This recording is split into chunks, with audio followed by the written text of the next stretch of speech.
Okay, so let's do another surface integral, and this question asks to evaluate the surface integral where it's S is the part of the cylinder that lies between the plane x equals 0 and x equals 3, and that happens in the first octant.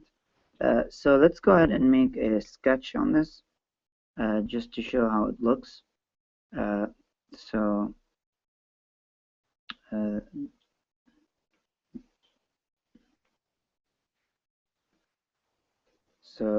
this is the x-axis, y-axis, z-axis, and since this is y squared plus z squared equals 16, in the yz plane, that's just a circle of center 0, 0 and radius 4, but x could be anything, so you do get a bunch of circles going all the way around along the x-axis, with the x being the center.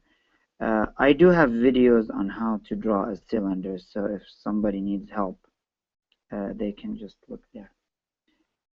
But since we're in the first octant, we will trim the cylinder in the xy plane, so it looks something like this.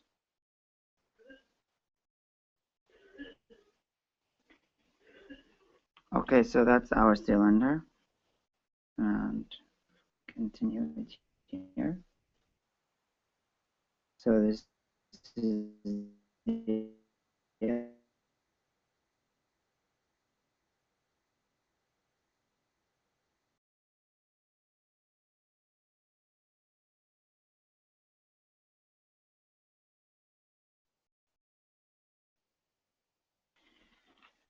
okay, and of course, to evaluate the line integral, we will turn this into surface integral on region D of R of uv times the cross product of the partial derivatives, the magnitude of the cross products, times dA. And so now the objective is to parameterize this curve. And the way to parameterize this curve, we can see that x could go between 0 and 3. So we're just going to call xx, since it could be anything. And if we are somewhere here in the yz plane, let's draw this in the yz plane. So this is sort of our cylinder.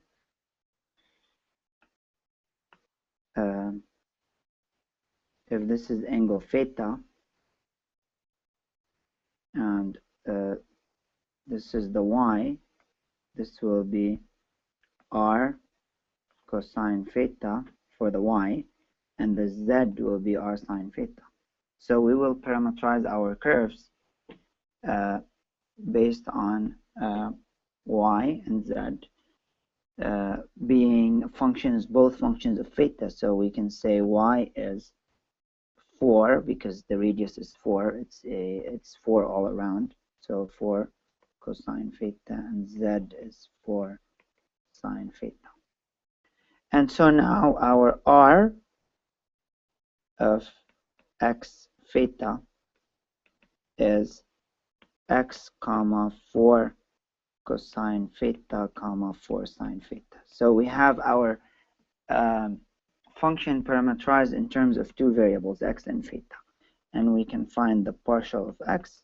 So that's 1. We hold theta constant, and we differentiate with respect to x. So 1, 0, 0, because the y and z component don't have x.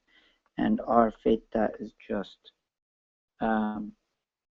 first one doesn't have theta, second one is minus 4 sine theta, and the third one is 4 cosine theta. So this is our theta, and now we can go ahead and evaluate the cross product between these two. And if you do that, I won't do the details here. You can watch this in my other videos if you have questions on the cross product. I will assume that's fairly straightforward. So you get a vector, and then if you take the magnitude of that vector, you actually get 4.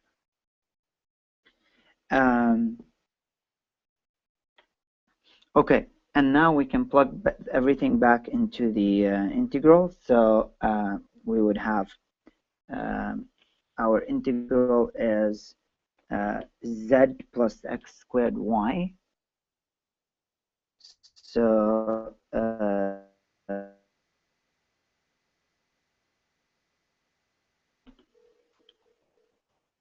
plus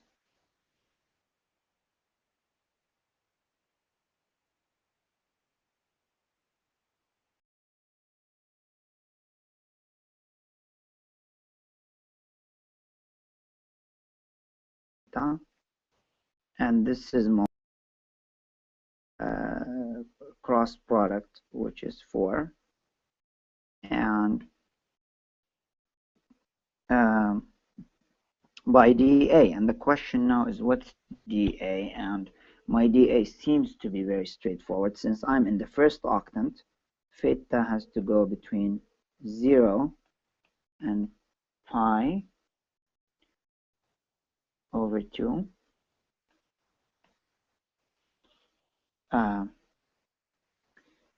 So this is my region D.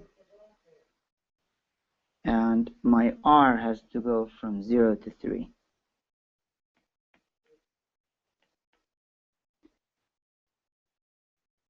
Because the radius is, what was it, 16? Or, oh, 4. Sorry, 4. No, actually 0 to 3 because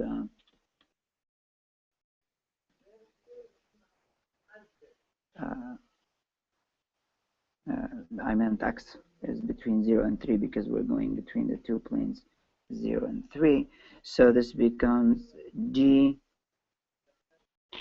r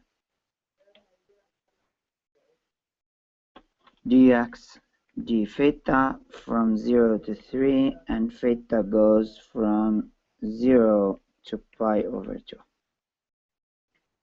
And you can split this integral into two separate integrals and integrate. It's a fairly straightforward integral. I won't work out the details here, but I will provide the answer. This turns out to be 192. You integrate once with respect to x, once with respect to theta. So that does it for this question. Please don't forget to like and subscribe. Appreciate it, so we can expand this channel to unlimited avenues.